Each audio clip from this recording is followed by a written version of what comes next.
We'll read each sentence now. So, what are the truths of Sankhya? Remember one thing, the Sankhya philosophy is very correct and acceptable at the spiritual levels of consciousness, but it is not valid at the supramental level. Okay, you go beyond the concept. As I said, at each level there are rules and regulations and truths which are applicable only to that level. Okay, so when you go to the spiritual planes of consciousness, Sankhya is absolutely valid. But when you go to the highest levels, you go to the supramental level, third level 3, it's not applicable anymore. Because we'll read that now, Purusha and Prakriti, consciousness and force are totally separated from each other in the lowest plane at our level, because consciousness and our body are almost opposites. Matter and spirit are not the same. But when you go to the spiritual levels of consciousness, you are conscious of both, but they seem to be unconnected. Okay, so that's why at the third level in the supermind, they are very much connected. Not even connected, they are one. You can't even distinguish between them. That's what Sriyamda says. Consciousness automatically is force, and force is automatically consciousness. Okay. It's not that they are two together like two friends and joined and working together. No, it's not like that. They are one. They are not even two. So that's why Sankhya is not valid at the third level. Okay, I am now reading and we'll have a brief discussion on what is the Sankhya philosophy. What are the truths of Sankhya? The philosophy drew its name from its analytical process. The analytical process. Sankhya is the analysis, its enumeration, numbering. Okay, with numbers it's supposed to be 24 basic principles. Okay, that's why it's called Sankhya. Sankhya, the number.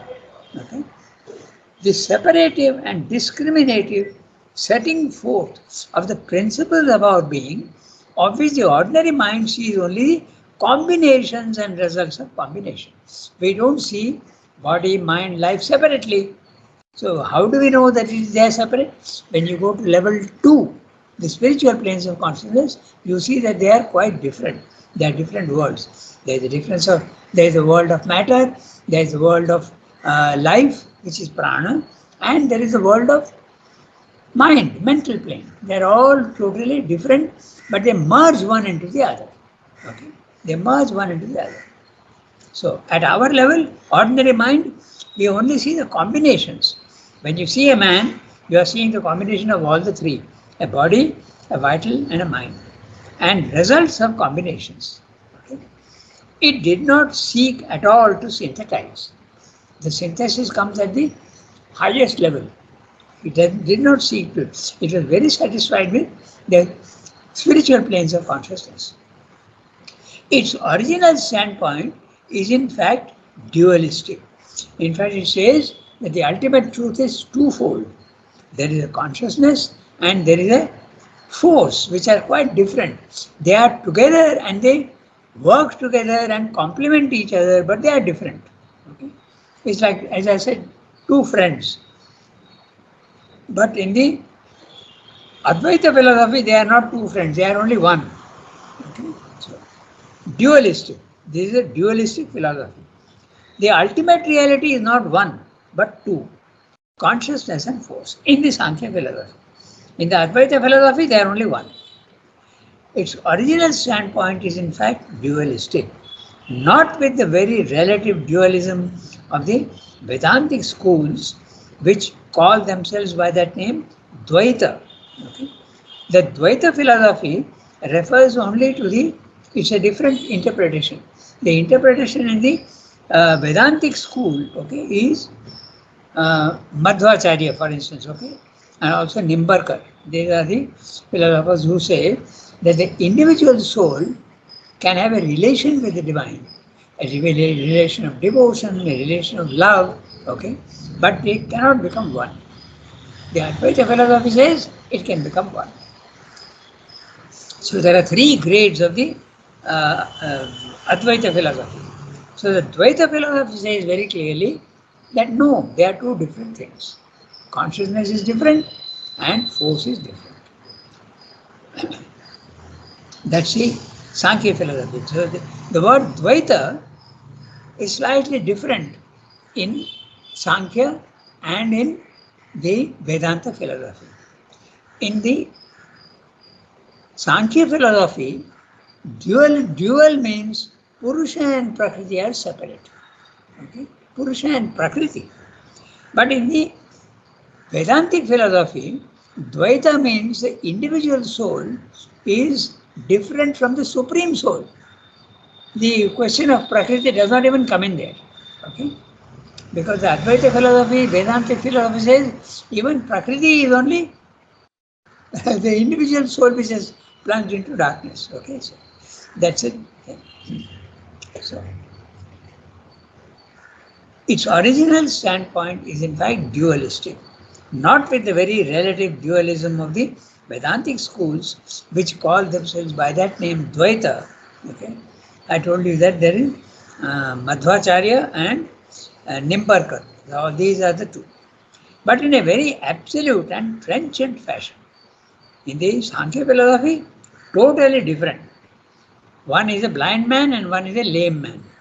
The lame man can't move, but he can see. He has wisdom. He has got eyes. That's a Purusha.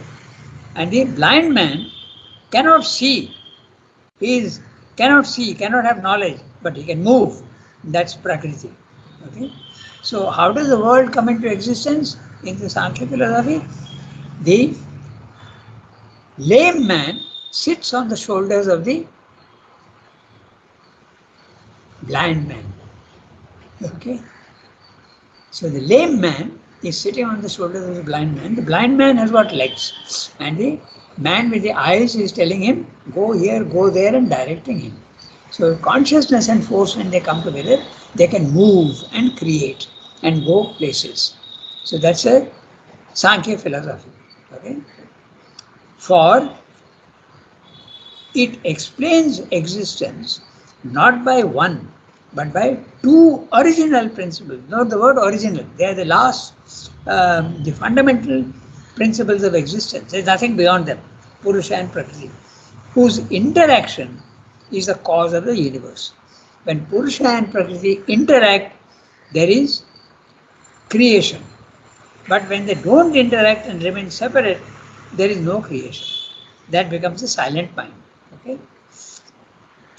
Purusha is the soul, not in the ordinary or popular sense of the word, but a pure conscious being, immobile, immutable, self-luminous.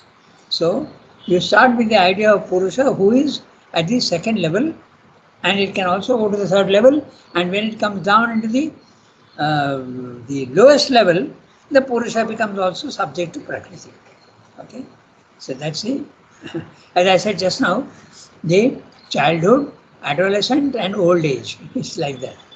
Completely seems to be different, but same thing. So Purusha, the inactive, Prakriti, the active. Prakriti, the active, is the blind man but with legs. Okay? No consciousness, no knowledge, because he is blind, mechanical.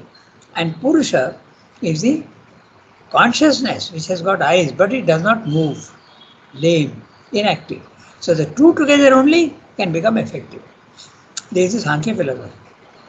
Purusha is the soul, not in the ordinary or popular sense of the word, but a pure conscious being, immobile, immutable, self-luminous. This is the Brahman consciousness, and the self, or you can call it also the Atman. It's a nirvana experience of the Buddhists. Same thing. So, and self-luminous. Prakriti, self-luminous, no. Self-luminous, it doesn't need light from outside. It generates its own light to see what is there. Okay, that's the. You have to understand self-luminous in that way. You don't need to throw light on anything. You generate the light yourself and see what has to be seen. Prakriti is energy and its process. Whatever are the results of the energy and its process. Now note interestingly one thing, wherever you see movement, you are seeing the results of movement, the results of prana. You are not seeing prana itself. Okay? You don't see electricity flowing in the wire, but the electricity you can use. Your fan moves, your ironing box becomes hot. You see the results. Okay, that's what Srindri is also making clear here. Okay? Purusha does nothing, but it reflects the action of energy and its processes. Prakriti is mechanical, but by being reflected in Purusha, it assumes the appearance of consciousness in its activities, and thus there are created those phenomena of creation, conservation, dissolution, birth and life and death, consciousness and unconsciousness, sense knowledge, intellectual knowledge and ignorance, action and inaction, happiness and suffering, which the Purusha, under the influence of Prakriti, there you are, Pallu, you are asking, under the influence of Prakriti, attributes to itself. It's an illusion. Although they belong not at all to itself, but to the action or movement of Prakriti alone. So the Purusha, which is P cap, okay, but at the lower level, it doesn't become P cap anymore. It becomes very, very unconscious and it is a sleeping Purusha. He has to wake up. That's the soul in man is sleeping. It's not divine yet. It's got the potentiality of divine, but it's not the divine yet. When it wakes up and starts evolving, goes on through many lives, then it becomes awake and conscious. But that takes many lives. Okay? So all this, what he said, is a dualities in the physical world. The dualities belong to the Prakriti level at the lowest level. Okay? Prakriti at the lowest level is unconscious and mechanical. This is the Sankhya philosophy. Okay? You'll have to think a lot about it. And then also there's another thing, you have to slightly give another impression, another image to explain what he's saying. He's saying that at our level, you think that you are acting, no? You think that I am eating, I am talking, I am now studying, I am answering a phone, I am doing it, you feel. But who is that I? It is actually Prakriti which is doing. But you identify yourself with Prakriti and say that you are doing. You are not doing. The soul is a you. But it is identified with your body, mind, life, and therefore it thinks that it is doing. So when you separate yourself and go into the Brahman consciousness, this is what you realize, that you are not the doer. It's one of the big experiences in yoga. One of the starting experiences of yoga is you are not the doer. The ego disappears and you realize that you are static. You are fully conscious but static. You are not, no power. You are looking at the lower end and the universal Prakriti is actually moving you about like a puppet. This is what you realize. Okay? So, how to explain this? Again, I gave you the idea of the cinema. Okay? The soul is a cinema screen. It is white. In other words, it is featureless. Even white is a feature. Think of something which is not even white. Okay? And vast and infinite. And on that screen are being thrown the images. What are the images? The events and sounds and sights and tastes of the physical world. Okay? These are the images which are being thrown on the screen of the Purusha. And Purusha is thinking that I am the images. Okay? But when the projector is turned off, the mind becomes silent, the images disappear or they seem to be different. Now you find that you are only the screen. You are absolutely, you are the infinite, immutable, featureless self. This is the, there's a lot of internet up and down. Huh? Some are joining and some are getting cut off. We can't help it. So, it's very clear now. You have to slightly give another example to yourself, like the cinema screen and the images on the screen. They are two different things. Okay? So, you have to think a lot about it and see how you can understand this. There are so many ways of seeing. One is very clear. Your soul is sleeping at this level and it is identifying itself with the body mind life. Okay? And you think that you are doing. Actually, it's the ego which misleads you. And when you go above, your consciousness rises out of the body mind life, then you realize that you are not the doer and the ego disappears. And you realize that your body mind life are only instruments. It is the house in which you are living. It's not you. You are the house owner. But you thought that you are the house. That's the thing. Okay? So, can we go to the next one? The next para. Some of these concepts you have to spend a good deal of time, okay, and go on thinking about them. Then it becomes real. Otherwise, they remain abstract notions. That's the reason why I give images. But sometimes the images help. Sometimes the images can also confuse. Okay. But keep in mind always Purusha and Prakriti, and then see how the images are relevant to the concept of Purusha and Prakriti. Okay? So, let's read the next one. For Prakriti is constituted of 3 gunas. Let's read that. Who can read?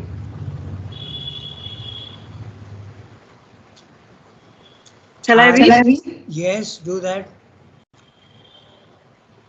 For Prakriti is constituted of 3 gunas or essential modes of energy. Sattva, the seed of intelligence, conserves the workings of energy. Rajas, the seed of force and action, creates the workings of energy. Tamas, the seed of inertia and non-intelligence, the denial of sattva and rajas, dissolves what they create and conserve. When these 3 powers of the energy of Prakriti are in a state of equilibrium, all is in rest. There is no movement, action, or creation, and there is therefore nothing to be reflected in the immutable luminous being of the conscious soul. But when the equilibrium is disturbed, then the 3 gunas fall into a state of inequality, in which they strive with and act upon each other, and the whole inextricable business of ceaseless creation, conservation, and dissolution begins, unrolling the phenomena of the cosmos. This continues so long as the Purusha consents to reflect the disturbance which obscures his eternal nature and attributes to it the nature of Prakriti. But when he withdraws his consent, the gunas fall into equilibrium and the soul returns to its eternal, unchanging immobility. It is delivered from phenomena. This reflection and this giving or withdrawal of consent seem to be the only powers of Purusha. He is the witness of nature by virtue of reflection and the giver of sanction. Sakshi, Anumanta of the Gita, but not actively the Ishvara. Even his giving of consent is passive, and his withdrawing of consent is only another passivity. All action, subjective or objective, is foreign to the soul. It has neither an active will nor an active intelligence. It cannot therefore be the sole cause of the cosmos, and the affirmation of a second cause becomes necessary. Not soul alone by its nature of conscious knowledge, will and delight is the cause of universe. But soul and nature are the dual cause, a passive consciousness and an active energy. So the Sankhya explains the existence of the cosmos. Now, note very carefully that last sentence. So the Sankhya explains the existence of the cosmos.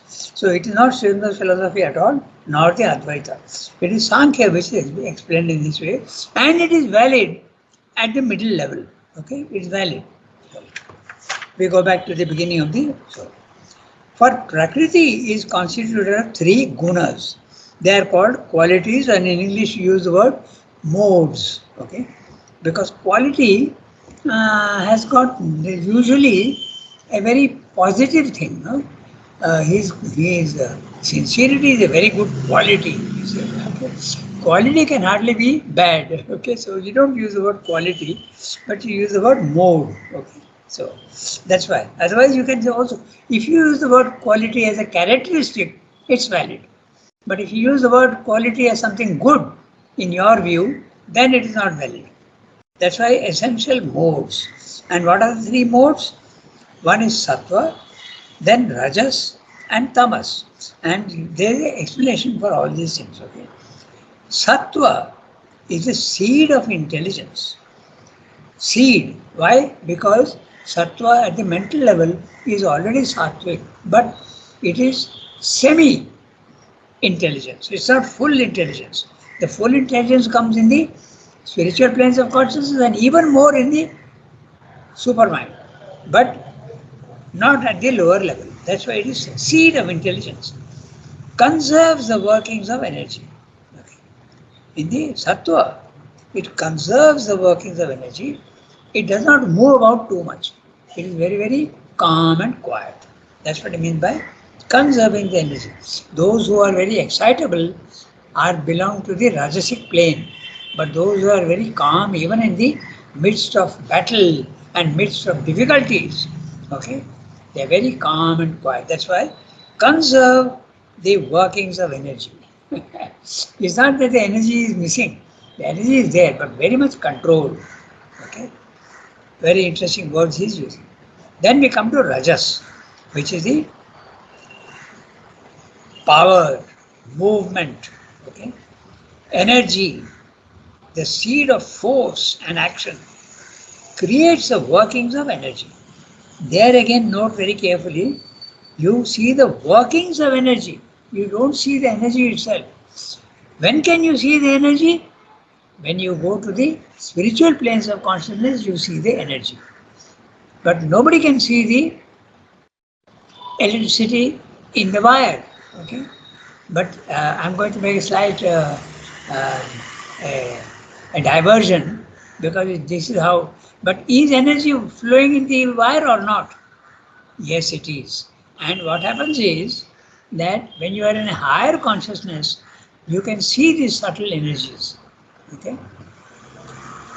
Let me tell you a very interesting story. Okay, it's not a story; it's a fact.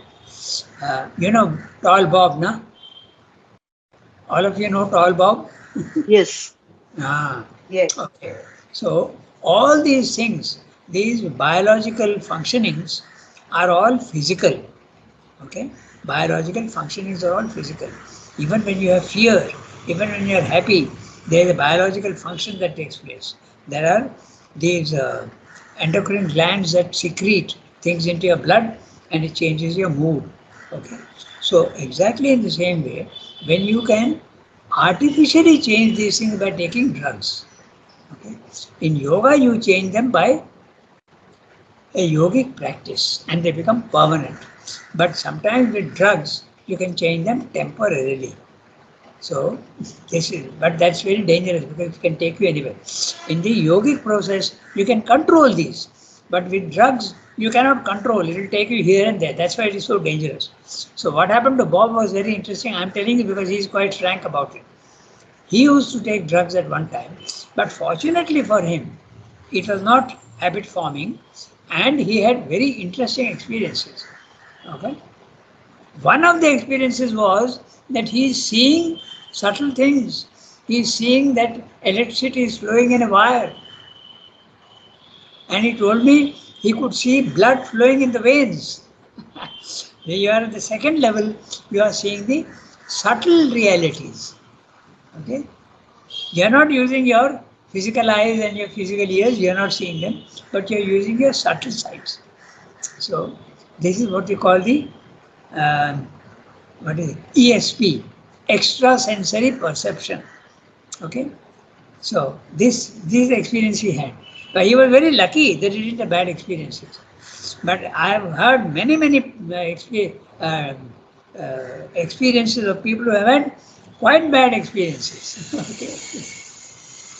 There's one girl, I won't tell the name, she's not an ashramite, okay? And she had an experience once, she wanted to try LSD, okay?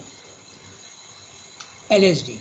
It's a mind bending, they used to call them mind bending drugs. They change your consciousness.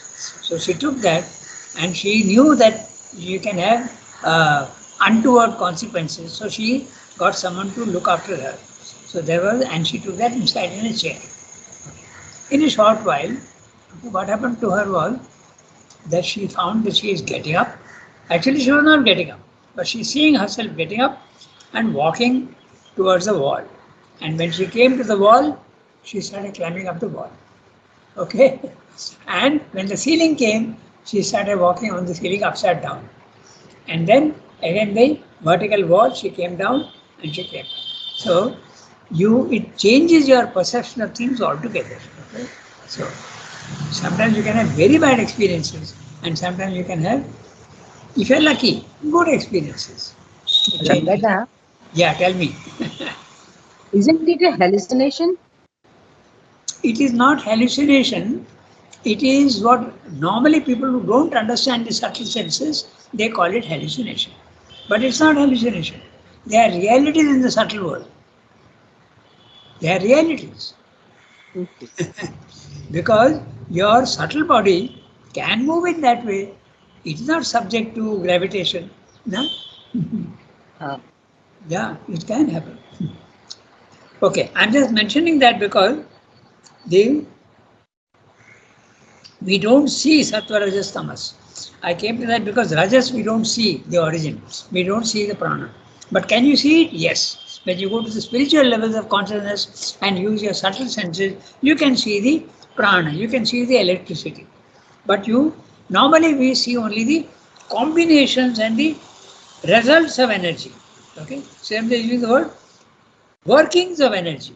That's why I went into explain to you what is the workings of energy and what is the energy itself. Okay. I go into all these details because you see how comprehensive is Ramdo's language. Okay. Everything you have to understand in the right way. Now we come to tamas. Tamas, the seed of inertia and non-intelligence.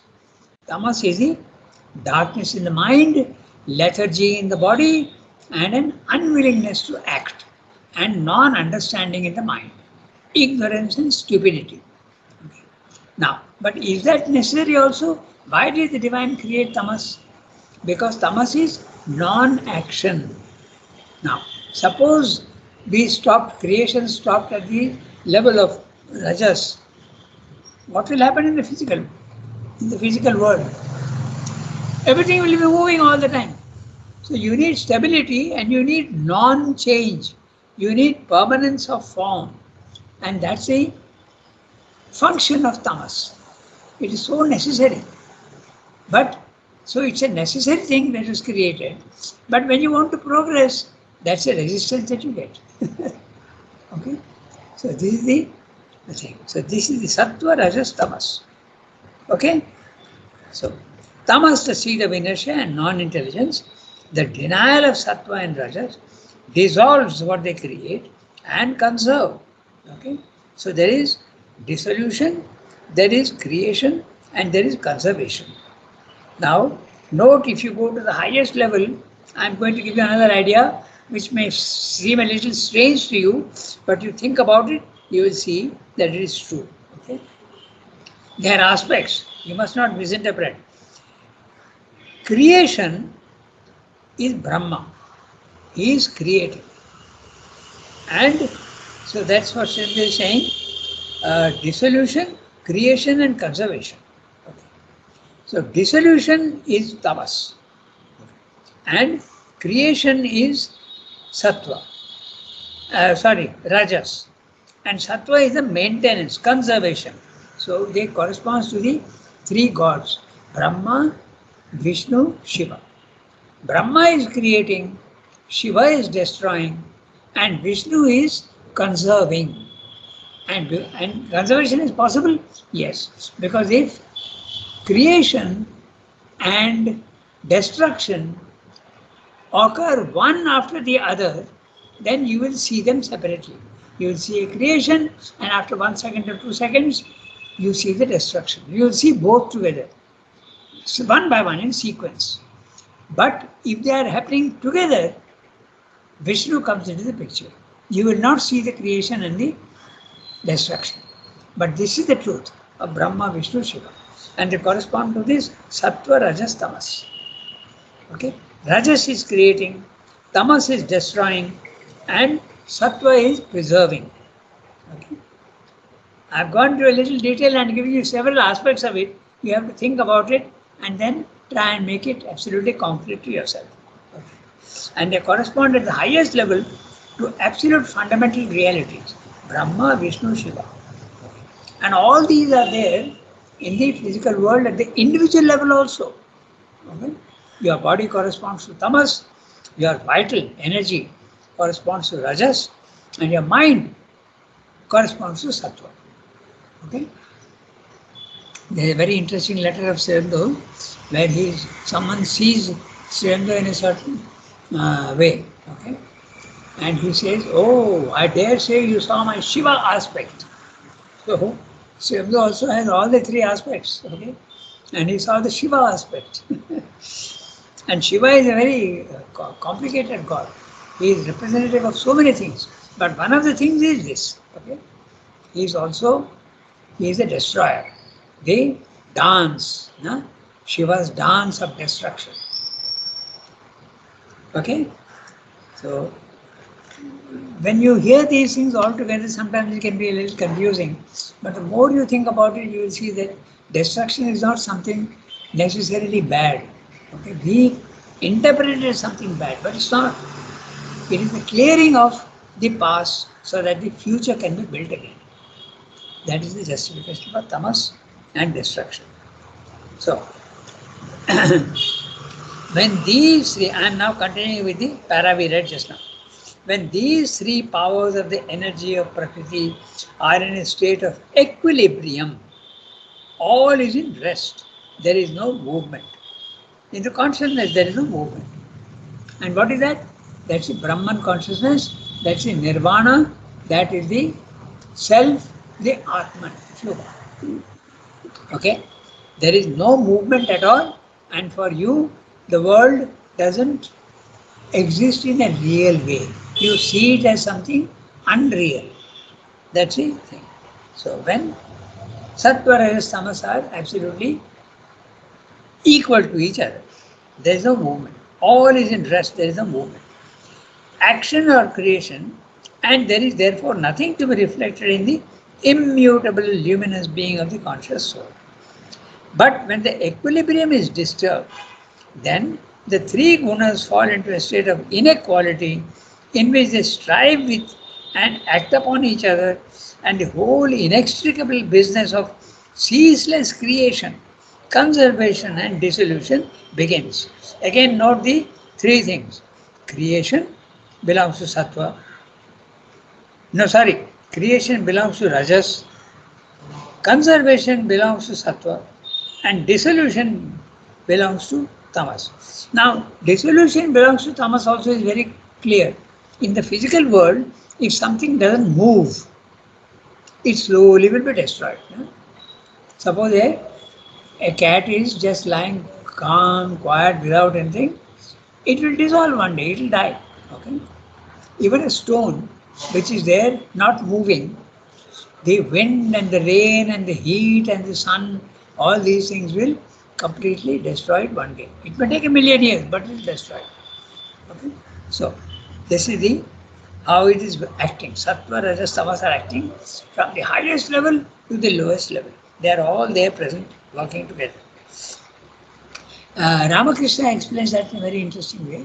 He says the sea is, when it is absolutely calm and quiet, it is the self, it's the soul, it's the Atman, the Brahman. And when the waves start forming, there is creation. And what are the waves? The forms in the physical world. Then, so it can be the same sea is either silent or it is moving. If it is moving, it's a physical world. If it is not moving, is the second level of the spiritual planes of consciousness. You are in the nirvana consciousness. Okay? So this is what he said. But when the equilibrium is disturbed, then the three gunas fall into a state of inequality in which they strive with and act upon each other. We can see that at our level, we have a thought, and the thought is sometimes contradicted by the vital and sometimes supported by the body or contradicted by the vital. At our level, mind, vital, and body are very rarely in harmony. They are always conflicting with each other. Okay? So that's the inequilibrium of the body mind life. Okay? So what is available and what is true at the universal level is also true at the individual level. This is what is. So when the equilibrium is disturbed, then the three gunas fall into a state of inequality in which they strive with and act upon each other. The mind and the vital are struggling with each other, and the body also puts in its own word, and there is always a disharmony between them. Other and in which they strive and act upon each other, and the whole inextricable business of ceaseless creation. Note the word inextricable.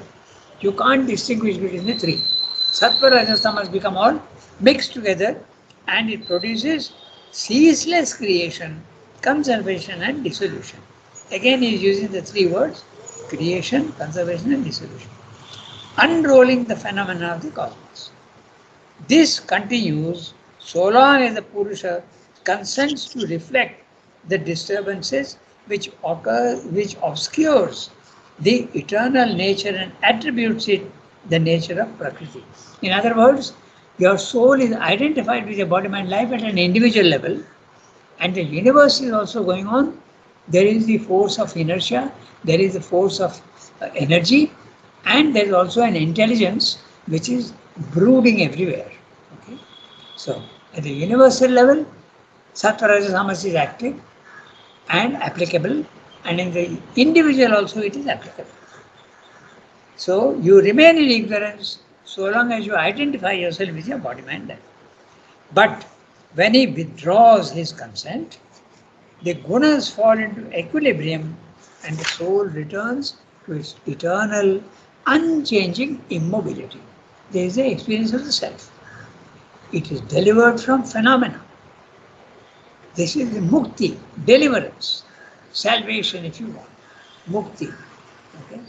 So, this reflection and this giving or withdrawal of consent seem to be the only powers of Purusha. Purusha does not have any power, but only it can say yes and it can say no. And even this yes and so are very, very passive. That's what Sandra is saying. He is a witness of nature by virtue of reflection and the giver of the sanction. Sakshi and Anumanta. Sakshi is the one witness. No movement at all. Anumanta, yes, I agree. Yes, no, I don't agree. That's all. Okay? But not actively the Ishwar. When you become the Ishwar at third level, then you have the power. But not in the second level, nor anything in the first level. No power. Even his giving of consent is passive, and his withdrawing of consent is only another passivity. So, I'll finish the paragraph. All action, subjective or objective. So, subjective action, emotions and thoughts. Objective actions, the body actions in the physical world, is foreign to the soul. It has neither an active will nor an active intelligence. It cannot therefore be the sole cause of the cosmos, and the affirmation of a second cause becomes necessary. Not soul alone by its nature of conscious knowledge, will and delight is the cause of the universe, but soul and nature are the dual cause, a passive consciousness and an active energy. So the Sankhya explains the existence of the cosmos, which is valid at the level 1 and level 2, but not valid at level 3. This is Sankhya philosophy. Okay, we have gone beyond our time and we will stop here today. So, next time, and Vallu, I will send you that Sankhya philosophy chart. Okay. Yes, Rangada, merci. Yeah, I'll do that. I've sent it to her, Rangada, by Okay. WhatsApp. Thank you I'll so just much. check. Merci, Okay. merci, Uh, Ashwini. Yeah, fine. yeah. See, other thing also, I've messaged you. You just see it. Huh? Okay, sure, Rangada. Au revoir, Au revoir, everybody. Rangada, Thank merci, you, bonne Rangada. journée. Rangada.